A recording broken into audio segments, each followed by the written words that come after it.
Israel Hamas के बाद अब हिजबुल्लाह के साथ भी जंग की तैयारी कर रहा है। इजराइल के नेताओं ने अब खुले तौर पर धमकी भी देनी शुरू कर दी है। जब से इजराइल हमास युद्ध शुरू हुआ है तब से हिजबुल्लाह ने भी अपनी टांग अड़ा रखी है। हिजबुल्लाह लड़ाकों ने लगातार बमबारी कर इजराइल की नाक में दम कर रखा है। हिजबुल्लाह के ताबड़तोड़ हमलों से इजराइल कई मोर्चों पर युद्ध लड़ने को मजबूर हुआ है। ऐसा माना जाता है कि ईरान के बूने प्रॉक्सी वॉर वाले जाल में इजराइल फंस गया है।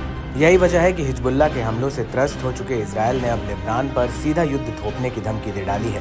हालांकि इस बात से इजराइल भी वाकिफ है कि अगर एक साथ दूसरा युद्ध शुरू होता है तो इसका दुष्परिणाम उसे भी झेलने के लिए तैयार रहना पड़ेगा। दरअसल पिछले 9 महीने से ज्यादा समय से चली आ रही गाजा की जंग खत्म नहीं हो रही है। इजराइल अब तक हमास का खात्मा नहीं कर पाया। अगर दूसरे छोर पर भी जंग शुरू होती है तो इसके बुरे नतीजे भुगतने पड़ सकते हैं। खास बात है कि हमास और हिजबुल्लाह को ईरान का समर्थन मिला हुआ है। ईरान इजराइल की कट्टर दुश्मनी वर्षों पुरानी है। इनके जरिए ईरान इजराइल को लगातार नुकसान पहुंचा रहा है। हिजबुल्लाह हमास के मुकाबले कई गुना ताकतवर है। इस समूह के पास मिसाइल और रॉकेट्स का बड़ा जखीरा होने के साथ साथ अपनी मजबूत इंटेलिजेंस यूनिट भी है। हिजबुल्लाह की ताकत का अंदाजा इस बात से लगाया जा सकता है कि उसे कई अरब देशों को एक साथ हराने वाले इजराइल को 2006 की जंग में अकेले ही बुरी तरह हरा दिया था।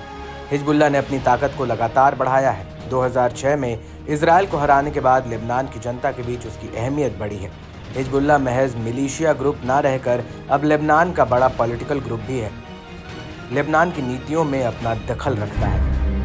ऐसे में अगर जंग छिड़ती है तो इजराइल की मुश्किलें काफ़ी बढ़ सकती हैं। इजराइल की तैयारी और उसके सैन्य भंडार पर भी आशंकाएं बढ़ने लगी हैं। इजरायली न्यूज़ चैनल 12 के मुताबिक इजरायली बल हिजबुल्लाह के साथ सीधे टकराव को लेकर खतरनाक हालात का अनुभव कर रहे हैं। वह कई सैन्य उपकरणों की कमी से जूझ रहे हैं। इजरायली सैन्य कमान अब ऐसे दावों का खंडन करता है, मगर हाल में हुई अंदरूनी जांच में ये साबित हुआ है कि इजरायली बलों के पास ballistic armour, helmet, optical sights और बम सूट समेत कई आवश्यक साजो सामान की भारी कमी है। ये सभी जंग में लड़ने वाले जवानों के लिए जीवन रक्षक उपकरण माने जाते हैं। दावा तो ये भी किया जा रहा है कि इजरायली हथियारों में कमी के चलते जंगी मैदान पर काफी चौंका देने वाले नतीजे सामने आए हैं। इजरायली सैन्य उपकरण, जिसमें बख्तरबंद वाहन और टैंक शामिल हैं, इनमें से काफी सिस्टम सैन्य ग्रेड उपकरणों की सामान्य गुणवत्ता से भी मेल नहीं खा रहे हैं।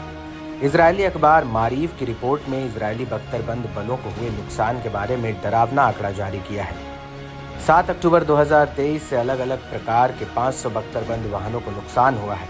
ऐसे में हिजबुल्लाह की सटीक गाइडेड युद्ध सामग्री, टैंक रोधी मिसाइलों की लंबी सीरीज और उन्नत लड़ाकों की इंजीनियरिंग क्षमता इजराइल के लिए बड़ा खतरा बन सकती है।